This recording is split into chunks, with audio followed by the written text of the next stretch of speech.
इस वक्त की सबसे बड़ी दो खबरें आ रही हैं और पहली सबसे बड़ी हैरान कर देने वाली खबर यह है कि यूपी के मुख्यमंत्री योगी आदित्यनाथ को सीएम के पद से हटाने का निर्णय भाजपा ने कर लिया है और यूपी में अब किसी दूसरे को मुख्यमंत्री बनाया जाना तय है। वहीं भाजपा अब राजपूतों से ब्राह्मणों से बदला लेने जा रही है। वहीं अब एक बार फिर से यादवों के लिए महाभारत शुरू हो चुका है।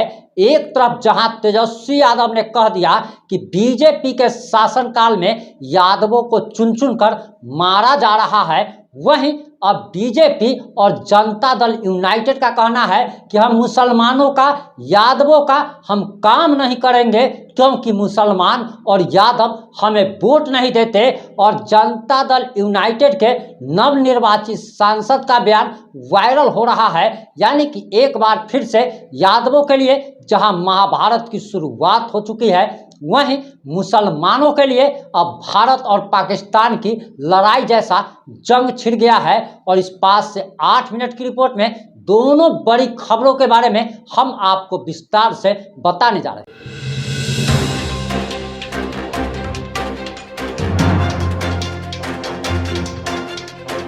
नमस्कार, मैं प्रिंस कुमार सिंह और आप देख रहे हैं पॉजिटिव इंडिया। इस वक्त की सबसे बड़ी खबर उत्तर प्रदेश के मुख्यमंत्री योगी आदित्यनाथ को पद से हटाया जाने वाला है और इसी के साथ यादवों और मुसलमानों के लिए एक बार फिर से महाभारत की शुरुआत हो चुकी है।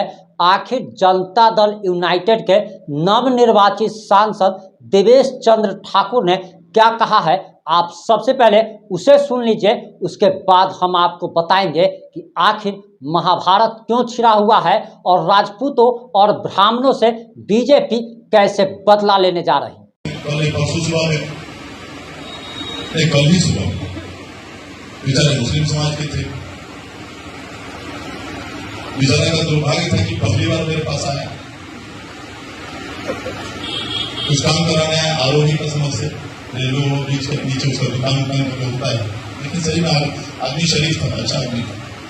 आया कहा कि सर ऐसे ऐसे ऐसे ऐसे मेरा भाई साहब हमको लगता है मेरे यहाँ पहली बार आए। कहा से पहली बार आए। हमने कहा अभी अभी वोट हुआ, उसमें निश्चित रूप से अपने लालटेन को ही वोट दिया होगा। जी सर लालटेन को दिया। हमने कहा फिर भी आप हिम्मत करके मेरे पास आए। घबरा गए। हमने कहा किस विचार से आए? ठीक है, आप पहली बार आए इसलिए मैं आपको कम बोल रहा हूं, उनको मैंने कहा नहीं तो मैं छोड़ता नहीं हूं किसी को। आप पहली बार आए हैं, चाय मंगाता हूं आपके लिए, मिठाई मंगाता हूं आपके लिए और उसके बाद आपको दुआ सलाम करके खुदा हाफिज कर दूंगा। काम मैं आपका नहीं करूंगा इसलिए कि तीर दबा, अगर मेरे लिए आप तीर दबाते तो आपको उस तीर में नरेंद्र मोदी का चेहरा दिखाई देता, इसलिए अपने लालटेन दबाया।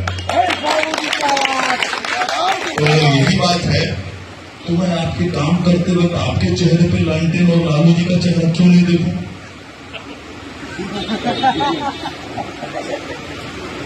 आप बताइए कैसे मैं आपका काम करूं? मैं नहीं कर सकता। और ये पहली बार मैं कर रहा हूं। मैं कहा उनको ये पहली बार जिंदगी में 70 साल का उम्र हो गया मेरा, ये पहली बार कर रहा हूं, बड़े दुख के साथ कर रहा हूं, लेकिन कर रहा हूं, करूंगा।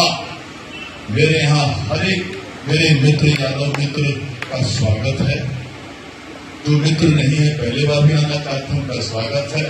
यादवों का और मुसलमानों का आइए, चाय पीजिए, मिठाई खाइए, काम के बारे में मत बोलिए, मैं आपका काम नहीं करूंगा। स्पष्ट रूप से मैंने उसको बताया। जरा कहा सर आपके जैसा फ्रैंक और स्पष्टवादी मैंने नहीं देखा है, काश मैं आपसे पहले मिला रहता तो मुझे अच्छा लगा। ये कहा भी था, कहा नहीं ठीक है सर आपका होना एकदम सही। मैंने कहा बाबू मैं इसलिए कह रहा हूं कि मेरे यहाँ 20 साल 25 साल से व्यक्तिगत कामों में सबसे ज्यादा व्यक्तिगत काम अगर हुआ है इसी दो समाज का हुआ है। व्यक्तिगत काम के लिए आते हैं लोग, पहले पुलिस या फिर भी कहीं स्वास्थ्य का, फिर भी अस्पताल जाना है, एम्स में जाना है, आईजीएमएस में जाना है, कहीं कहीं जाना है, सारे अस्पतालों का सबका काम हम लोग करते हैं, आंख बंद करके, जो पहली बार जीतेगा उसका भी करते हैं। लेकिन जब सिर्फ और कोई कारण हो जिसके कारण तुमको वोट नहीं दोगे, कोई बात नहीं, कोई तुमको हमारे क्षेत्र में मैंने कुछ नहीं कराया और तुमको कोई कष्ट पहुंचाया और कोई दिक्कत नहीं, लेकिन सिर्फ इसलिए कि हम बीजेपी से जुड़े हुए हैं या हम बीजेपी और तुमको मोदी जी का चेहरा दिख रहा है। और मोदी जी ने अन्न धन योजना चलाया, फिर दुनिया में तो किसी को वंचित रखा क्या उसने, और सभी को वंचित रखा क्या? कोविड में दबाव बनाई आदरणीय मोदी जी ने और करोड़ों लोगों की जान बचाई। उम्मीद करते हैं कि आपने जनता दल यूनाइटेड के नवनिर्वाचित सीतामढ़ी से सांसद देवेश चंद्र ठाकुर का बयान सुन लिया होगा। आपको बताते चले कि ये महोदय जो है बिहार विधान परिषद के सभापति रह चुके हैं और अब इनका यह बयान काफ़ी वायरल हो रहा है। वैसे प्रधानमंत्री नरेंद्र मोदी का नारा है सबका साथ सबका विकास, लेकिन उनके सांसदों का क्या विचार है वो भी आपने सुन लिया। खैर, वैसे आपको बताते चले कि जब आरजेडी की सरकार आती है तब यादवों की चलती है, जब समाजवादी पार्टी की सरकार जब उत्तर प्रदेश में आती है तो जितने भी थाना के थाना प्रभारी होते हैं वहाँ पर यादव समुदाय के लोगों की ज़्यादातर नियुक्ति की जाती है, उनका ज़्यादा ख्याल रखा जाता है। और अब यह खुल करके यानी कि बीजेपी और जनता दल यूनाइटेड, जो कि पहले धर्म की राजनीति करती थी, अब जाति की राजनीति राष्ट्रीय जनता दल और समाजवादी पार्टी की तरह कर रही है। अब आते हैं सबसे बड़ी खबर उत्तर प्रदेश पर, जहां के मुख्यमंत्री योगी आदित्यनाथ को हटाया जा रहा है। और अब आप सोच रहे होंगे कि आखिर योगी आदित्यनाथ की जगह पर किसे मुख्यमंत्री बनाया जाना है, तो आपको बताते चले कि सबसे पहला नाम जो चर्चा में आ रहा है वो केशव प्रसाद मौर्य का है, यानी कि उत्तर प्रदेश के डिप्टी सीएम को उत्तर प्रदेश का नवनिर्वाचित मुख्यमंत्री बनाया जा सकता है। वहीं आपको बताते चले कि बिहार में भाजपा राजपूतों, ब्राह्मणों और भूमिहारों के विद्रोह के कारण 7 से 8 सीटों पर उसे हार का सामना करना पड़ा। और अगर उत्तर प्रदेश की बात की जाए तो उत्तर प्रदेश में राजपूतों की संख्या कम है, ब्राह्मणों की संख्या ज़्यादा है, लेकिन इस बार राजपूत और ब्राह्मण जो कि भाजपा के कोर वोटर कहे जाते हैं उन्होंने धोखा दे दिया। और ये आग राजस्थान से फैली थी जहां पर भाटी चुनाव लड़ रहे थे और उसके बाद क्या सब हुआ आप सभी जानते हैं। और उत्तर प्रदेश में लोकसभा चुनाव 2024 में 75% से ज़्यादा राजपूतों और ब्राह्मणों ने भाजपा को वोट ही नहीं दिया और समाजवादी पार्टी की तरफ चले गए, जो कि भाजपा का कोर वोटर था वही विद्रोह कर दिया। और लगातार लोकसभा चुनाव का रिजल्ट आने के बाद से ही रिजल्ट पर समीक्षा की जा रही है। उत्तर प्रदेश के मुख्यमंत्री योगी आदित्यनाथ की मुलाकात संघ प्रमुख मोहन भागवत से हुई थी और इसके बाद अब योगी आदित्यनाथ का हटाया जाना तय बताया जा रहा है, यानी कि राजपूतों को योगी आदित्यनाथ मैनेज नहीं कर पाए, ये आरोप लग रहा है। वहीं आपको जानकारी देते चले कि दरअसल राजपूत वोटरों के ऊपर धोखा देने का आरोप लगा है। लेकिन आप एक चीज़ जान लीजिए कि बीजेपी अगर योगी आदित्यनाथ को अगर हटाती है तो ये उसके लिए आत्मघाती कदम होगा, अपने पैर पर कुल्हाड़ी मारने जैसा साबित होगा।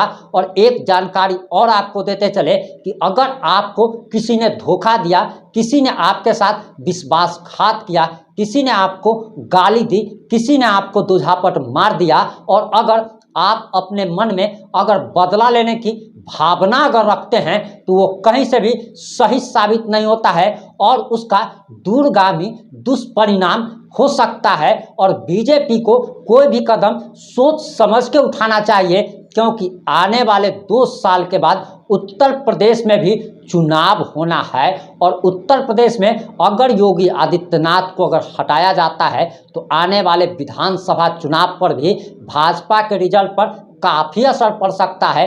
वहीं कुछ राजनीतिक विश्लेषकों का ये भी मानना है कि योगी आदित्यनाथ नरेंद्र मोदी और अमित शाह के राह में रोड़े बन रहे हैं और योगी आदित्यनाथ का कद जिस प्रकार से बढ़ता चला जा रहा है, ये आने वाले समय में प्रधानमंत्री पद के दावेदार हो सकते हैं। इसीलिए इनका कैरियर और फ्यूचर समाप्त करने की साजिश रची जा रही है। जिस प्रकार से बिहार में लालू प्रसाद यादव, तेजस्वी यादव ने पप्पू यादव का कैरियर और फ्यूचर बर्बाद करने की कोशिश की ताकि ये लोग यादवों के नेता न बन जाए। कन्हैया कुमार को बिहार में घुसने नहीं दिया जाता, यानी कि राजनीति में अगर कोई व्यक्ति आपसे आगे बढ़ रहा है तो उसका तुरंत ही पैर खींच लिया जाता है। इन दोनों मुद्दों पर आपकी क्या प्रतिक्रिया है?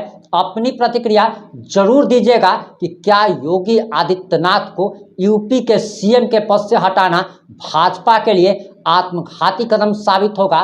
वहीं दूसरा सवाल कि जदयू के सांसद, नवनिर्वाचित सीतामढ़ी के सांसद देवेश चंद्र ठाकुर का यह बयान कहाँ तक सही है कि हम मुसलमानों का, हम यादवों का काम नहीं करेंगे, क्योंकि अगर आप सांसद बने हैं तो सीतामढ़ी के आप सांसद हैं, ना कि आप किसी जाति के सांसद हैं, ना तो आप किसी पार्टी के सांसद है। आपको जिसने वोट दिया है, जिसने वोट नहीं भी दिया है, आपको दोनों का काम करना होगा। अगर देश का प्रधानमंत्री ऐसा अगर बोलने लगे तो देश का विनाश होना तय है। अगर लालू प्रसाद यादव, तेजस्वी यादव ये अगर बात कहते हैं कि हम सिर्फ और सिर्फ यादवों की सुनेंगे, हम दूसरे जातियों की बात नहीं सुनेंगे, तो कहीं ना कहीं ये गड़बड़ बात होगी। उसी तरीके से देवेश चंद्र ठाकुर हो या कोई भी व्यक्ति हो, अगर आप जनप्रतिनिधि हैं तो आपका ये बयान काफ़ी शर्मनाक है और आप लोग भी अपनी प्रतिक्रिया जरूर दीजिएगा, क्योंकि लोकतंत्र में जनता जनार्दन की प्रतिक्रिया महत्वपूर्ण होती है। जुड़े रहे हमारे साथ। जय हिंद, जय भारत।